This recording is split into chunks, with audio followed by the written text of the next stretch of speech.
Swayam Prabha. Digital India. Educated India.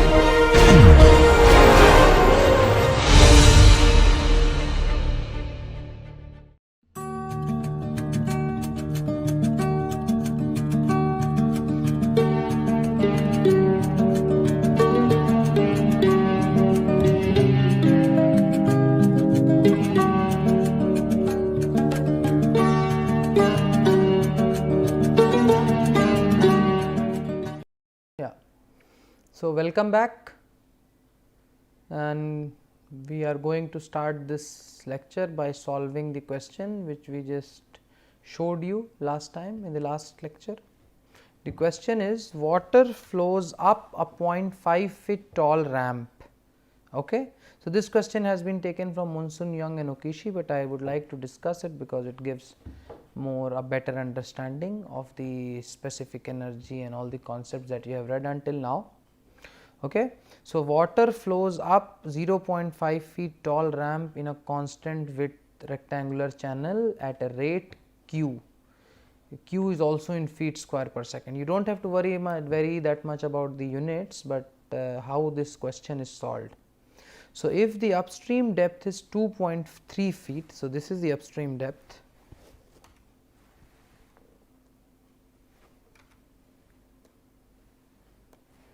This is the upstream depth 2.3, all right. Determine the elevation of the water surface downstream of the ramp y2 plus z2. Okay. So, we have to determine y2 plus z2, we have to neglect the viscous effect. This is 0.5 feet, all right, and the flow rate q is given as 5.75 feet square per second. Okay. All right. So, do not worry about the any other unit that is given here. All right.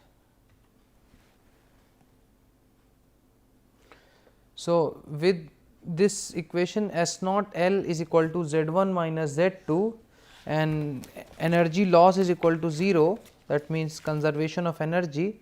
The Bernoulli's equation will require that at 2 points we equate y1 plus v1 square by 2g plus z1 is equal to y2 plus v2 square by 2g plus z2. For the conditions that are given, we know z1 is equal to 0, z2 is 0.5 feet. If you go here, you see z1 is equal to 0, z2 is at 0.5 feet, okay. y1 is 2.3 feet, all right.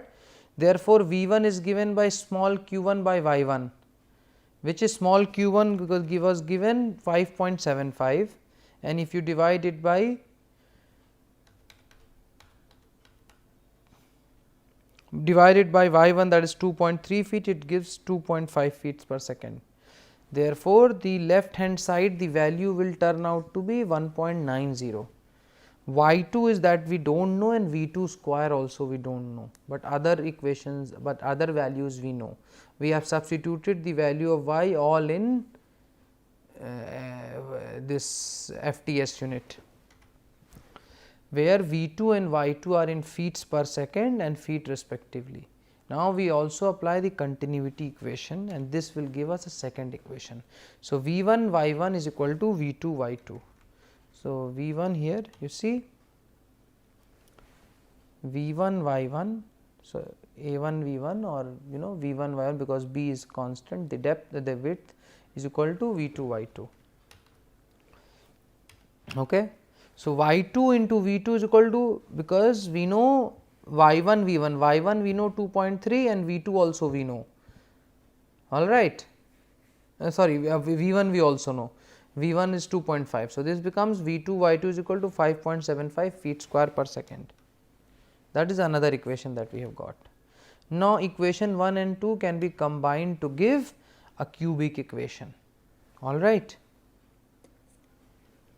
If you do it in terms of y, you can find this equation 1 y2 whole cube minus 1.90 y2 square plus 0.513 is equal to 0. Now, if we solve this, we will get 3 solutions. Y2 is equal to 1.72 feet, Y2 is going to be another value is going to be 0.6838 feet, and this is a negative value. So, of course, we are going to neglect the negative values, right. So, 2 of these solutions are physically realistic, but the negative solution is meaningless. This is consistent with our previous discussion concerning the specific energy. There we also neglected the negative value. The corresponding elevations of the free surfaces are either y2 plus z2 is going to be 1, I mean if we take 1.72 as y2, 2.2 feet, or if we take 0.638 feet, then it will be 1.14 feet. So, actually which of these flows is to be expected? The question can be answered by use of the specific energy diagram obtained from equation 10, which for the problem is, so for this particular question, if we write specific energy, we have to make specific energy diagram for this equation, all right.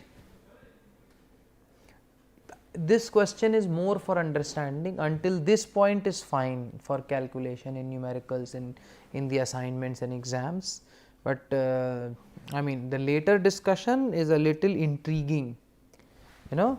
So, for this particular question, the energy diagram E is equal to y plus 0.513 y square is something like this, all right, where E and y both are in feet. So, if we plot a diagram, we will get something like this.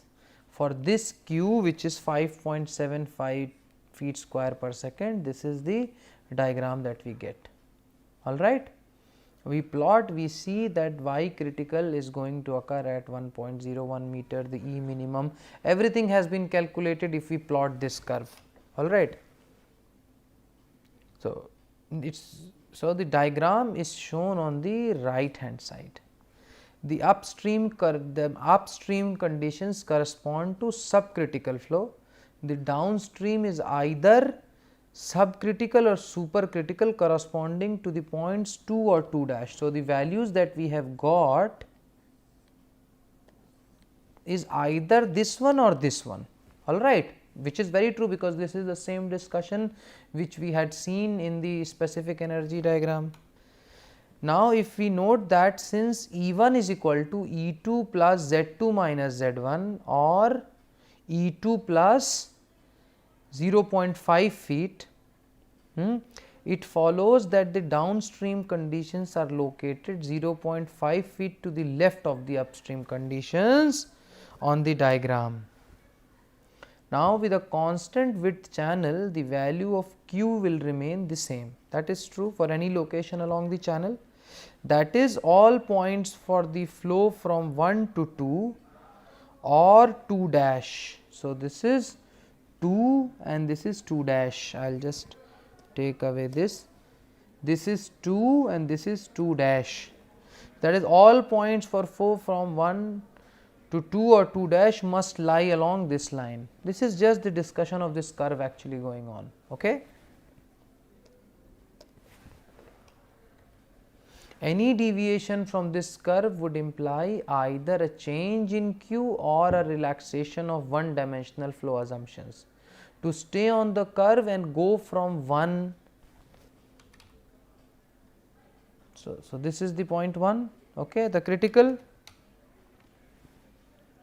would require a reduction in specific energy to E minimum. As is seen from figure of the problem, this would require a specific elevation bump in the channel bottom so that the critical conditions would occur above this bump. The height of this bump can be obtained from the energy equation written between point 1 and C with SF is equal to 0. Okay. So, E minimum is going to be 1.51 feet, all right, and the top of this bump would need to be ZC minus Z1 is equal to E1 minus E min, that is, you see, E1 is going to be E min minus Z1 plus ZC, critical. All right. So, Zc minus Z1 will be E1 minus E min, that is 0.89 feet above the channel bottom at section 1. The flow could then accelerate to supercritical conditions as is shown by the free surface represented by the dashed line. Since the actual elevation change shown in figure of the problem does not contain a bump, the downstream condition will correspond to the subcritical flow denoted by 2, not the supercritical condition 2 dash. Without a bump on the channel bottom, the state 2 dash is inaccessible from the upstream condition state at 1. Such considerations are often termed the accessibility of flow regime, thus the surface elevation is 2.2. So, because of this discussion, y2 plus z2 is not going to be 1.68 feet, that was there. You see here, if you had followed this description, I mean if you just understand, so this comes to be y2 plus z2 is coming out to be 2.22 feet and not 1.14 feet. Okay. But I am not expecting you to go to such a detailed discussion. Okay. If you have understood, well and I mean fine, otherwise even if you have not understood this particular discussion about the bump and other things, that is also okay, because what you need to know how to calculate the specific energy, the minimum energy, the critical depth, is the flow supercritical or subcritical and other things like that. Okay. So, I think we can proceed now to a topic that is called channel depth variation. So, for channel depth variation, the general assumption is that it is a gradually varying flow, that is dy by dx is less than 1. We have studied this type of flow, gradually varied flow, uniform flow and rapidly varying flow. So, for channel depth variation, we assume that the flow is gradually varying. Therefore, the total head h is given by v square by 2g kinetic energy head plus y plus z. All right, this is equation 11. Then the energy equation becomes, if we assume the total head H1, because there was no loss, and after going to point 2, this H2 plus HL, where HL is the energy loss. All right, where HL is the energy loss or the head loss between section 1 and section 2. The slope of energy line is, so this is the equation, right, or this is the equation. So, we say, if we use this equation here, we say that dH by dx is dHL by dx, because other things, if you see delta H, if you divide by delta x, this equation star equation, then we get dH by dx is equal to dHL by dx, which is equal to SF, because this is SF, right. So, slope of the channel bottom is dz by dx, correct. Z, if z is the height, the datum, you know, so it becomes dz by dx, that is the slope. That is what we had seen, right, in terms of x, and this was the z, that z datum z. So, it becomes dz dx is the slope.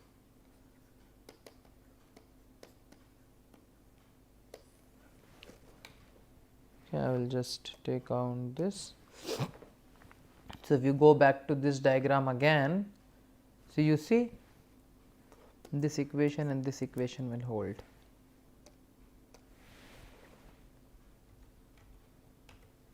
Now, if you differentiate 11, so equation number 11, this equation with respect to x, what are we going to get? So, dH by dx is equal to d dx of whole h, right, this is h.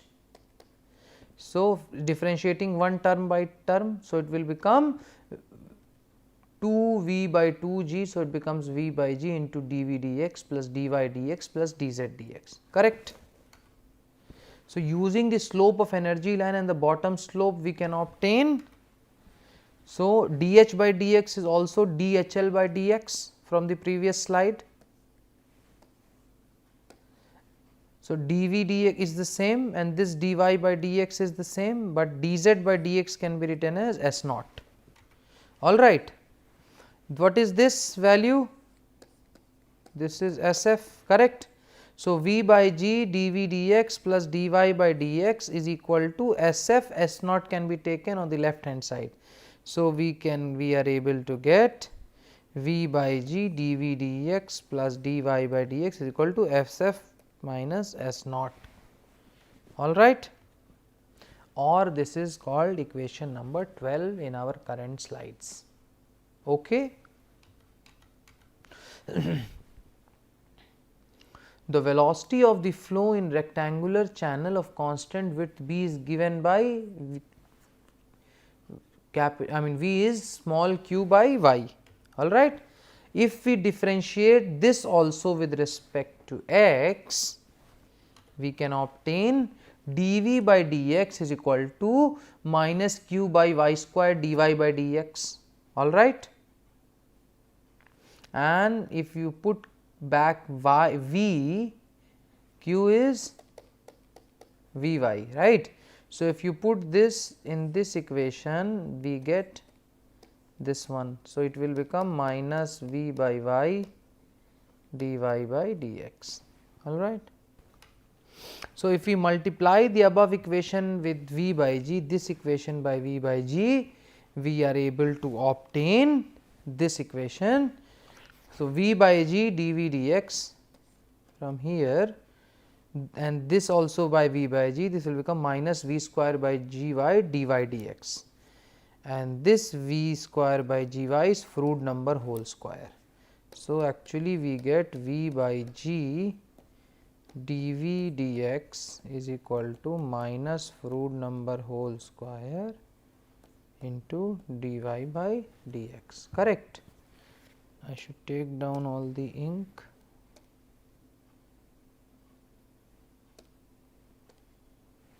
All right.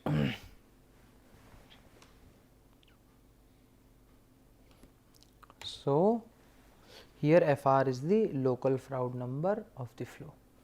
Okay. So, here Fr is the local Froude number of the flow. All right. So, equation number 13.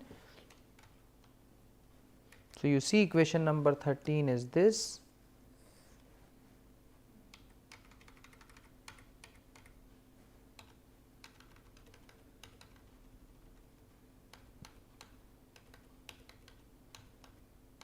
And this is equation number 12. Okay.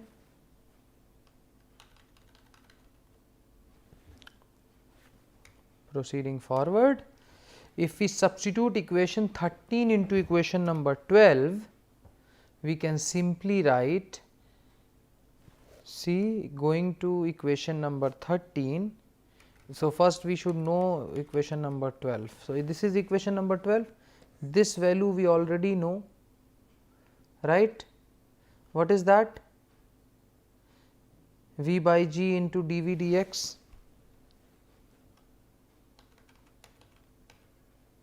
is equal to minus Froude number square into dy by dx, correct, minus Froude number square into dy by dx. So, we know this minus Froude number square into dy by dx, correct. So, if we take dy by dx common, it will be 1 minus Froude number whole square is equal to SF minus S naught, implies dy by dx is going to be SF minus S naught divided by 1 minus Froude number whole square. Okay. So, and this is exactly what we obtain, dy by dx is going to be SF minus F naught divided by 1 minus Froude number whole square. So, rate of change of fluid depth dy by dx depends upon. So, if you look closely at this equation, the rate of change of fluid depth or dy by dx. Now, if you remember in the beginning, we related all the type of flows like uniform flow or rapidly varied flow, gradually varied flow with this value of dy by dx. So, this dy by dx depends upon the local slope of the channel bottom, which is called S naught. It also depends upon the slope of energy line SF, and it also depends upon the Froude number or Froude number Fr. Now, this equation is also valid for channels with any constant cross sectional shape. We derived this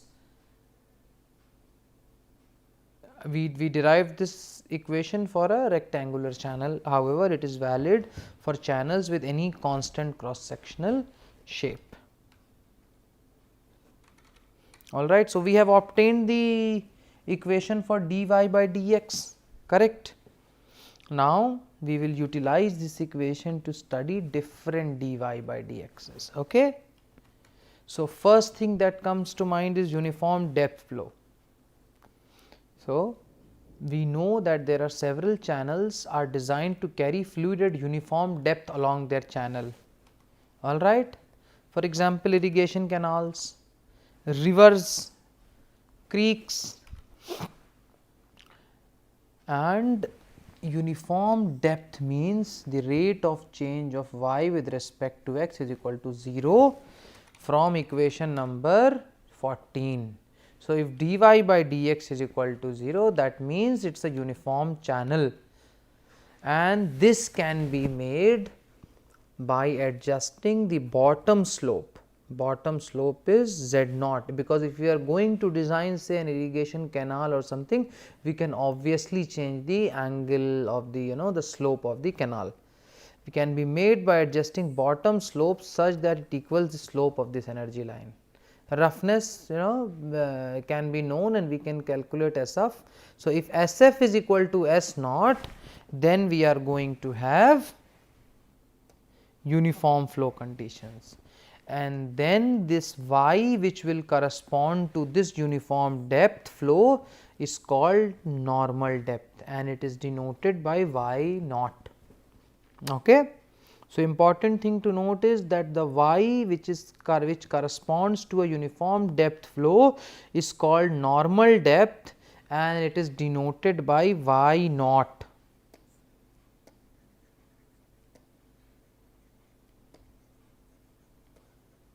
Normal depth. Okay. So, now this is a cross section, all right, and we are seeing the control volume for uniform flow in an open channel. You please, because we are going to derive this. So, if you look at this figure very carefully, you see this is the uniform section 1 here. This is a uniform section 2, F1 is the force which we are going to calculate, hydrostatic force, V1 is the velocity, here depth is y and y1 and y2, but since this is uniform depth, y1 is equal to y2, right. This is the control surface given by this one, okay, and this is the, if the bed shear stress is tau w, okay, and this theta is the slope, the angle of the bed slope. If the weight is w, one of the components will be acting perpendicular to the surface, and one will be acting along the surface. So, using the force balance and continuity equation, we are going to derive something now. All right. So, let us go and see. So, if we apply the x component of momentum equation on this control volume, okay. So, what we are going to see is sigma fx, that the net force is going to be rho q V2 minus V1, all right, mass flux into V2 minus V1. V2 is the velocity here and V1 is here, all right, and that is going to be 0, correct, because V1 is equal to V2 in uniform flow, all right, because we have taken the same y1 is equal to y2. So, the sum of the forces is going to be 0. There is no acceleration of the fluid, and the momentum flux across section 1 is equal to that across the section 2, all right. implies there is a horizontal force balance given by Fx is equal to 0. So, simply writing F1 minus F2, F1 is the force from section 1 hydrostatic force, F2 is the force that is the force from the other side, that is section 2, all right, because the force acts normal. So, it will be in the opposite direction at F2. If the shear stress at the bed is tau w, that will be acting against the flow. So, it will be in the negative direction, and the weight component of sin theta will be in x direction, and that will be towards the flow direction. Just taking you back to this, you see here F1 minus F2 minus tau w PL, and this is the component this is w sin theta, that is supporting the flow. Okay. This is the equation, all right. Now, we need to know what F1, F2 and other parameters are. So, again rewriting the equation F1 minus F2 minus tau w PL plus w sin theta, and this is equation number 15. Here F1 and F2 are hydrostatic pressure forces, as we have already told. Okay. W sin theta is the component of fluid weight acting down the slope, all right. Tau w PL is the shear force on fluid.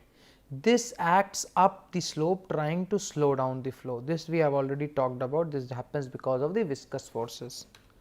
Since y1 is equal to y2, flow is at uniform depth, right. So, that means F1 is equal that at uniform depth, F1 is equal to F2, all right. If y1 is equal to y2, F1 is equal to F2, correct, true. So, if F1 is equal to F2, this gets cancelled out. So, tau w PL will be w sin theta, correct. So, tau w can be written as w sin theta by P into L. Okay. So, here theta is very small, that means bottom slope is very small. Therefore, sin theta can be written as tan theta, and that can be written as bottom slope S naught. So, we can simply write tau w is w S naught divided by P into L. Okay. So, instead of sin theta we have written S naught. Now, if we put the weight as gamma A into L, so weight is gamma A into length L, and if we say now we have defined something called hydraulic radius, which is called A by the parameter P. Okay. P, if you see, we have always constantly been writing about P, and you would be wondering what that P actually is, all right, right from the beginning. So, you know the shear stress tau w will act on the entire perimeter, where of which all parameters, that are the parameters which is wetted by the liquid. So, all those area where the water is, right, because the, so that is called the wetted parameter P. Okay. So, the parameter or the length across the entire, that is called the perimeter, which is you know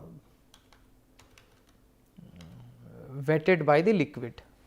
So, if we put this term, so tau w will be gamma A L S naught divided by P into L. So, L and L can get cancelled, and we have defined already A by P, this A by P as RH.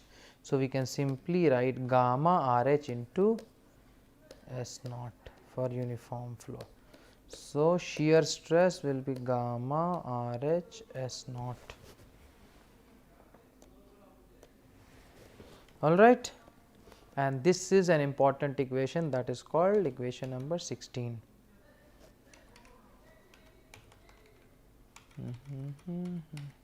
Right. Okay. So, open channels are actually mostly turbulent, okay, and the Reynolds number lies fully in the turbulent regime.